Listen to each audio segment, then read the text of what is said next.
काम है कैटरिंग का या बोटी का काम है, ये हमारा चलता है पंडितों के इसके हिसाब से।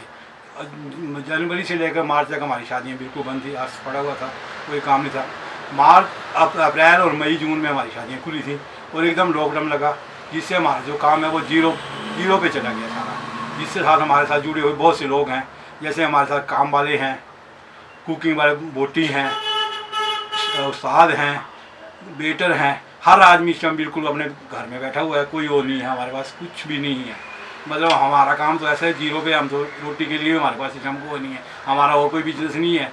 अब गवर्नमेंट ने 20 आदमी किया, 20 आदमी भी कोई बोटी नहीं जाता, कोई काम नहीं जाता, कोई कुछ नहीं है हमारे लिए, तो बिल्कुल मतलब जीरो। गवर्नमेंट हमारे बारे में कुछ भी नहीं है, कोई कुछ ना कुछ अगर करे, हेल्प करे या कुछ करे तो ठीक है, नहीं तो हमारा काम जो है बिल्कुल ही ख़त्म हो गया है इस टाइम।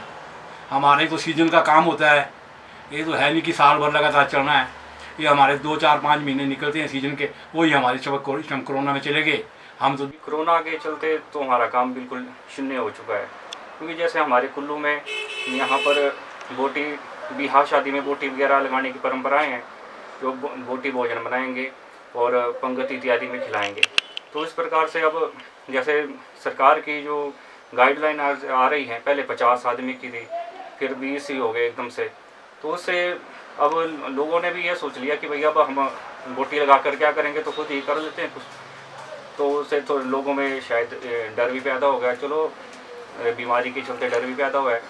तो सरकार को भी इस ओर थोड़ा ध्यान देना चाहिए कि भाई अब जो हम लोग इस बोटी पेशा से जुड़े लोग हैं, तो हमारे लिए तो आगे कुछ अब सोर्स है कुछ भी नहीं है। तो क्योंकि हम लोग तो ही नहीं बोटी चारे इत्यादि पर डिपेंड है, तो कुछ एक सीजन होते हैं उसमें हमारा काम चलता है।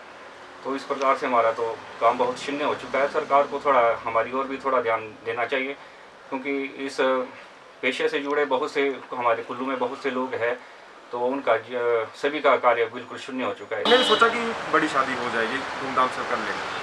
फिर गाइडलाइन आई कि 200 की। फिर हमारे जैसे घर में भी काफ़ी परेशानियों का माहौल शुरू हो गया, जिसमें कि अब किसको बुलाएं किसको छोड़े। 200 में चलो, फिर हमने कहा अपने आस पड़ोस और रिश्तेदार जितने हो जाएंगे। इसकी परमिशन भी आ गई।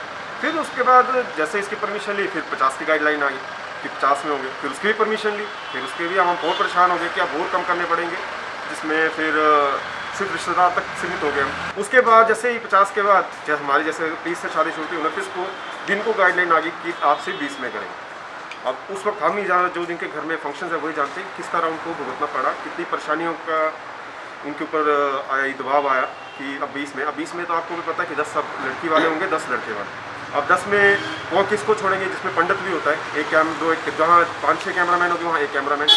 अब मैं खुद एक लाड़ा, एक भाई, फादर, और इसमें तो 10 तो वही कंप्लीट हो जाएंगे।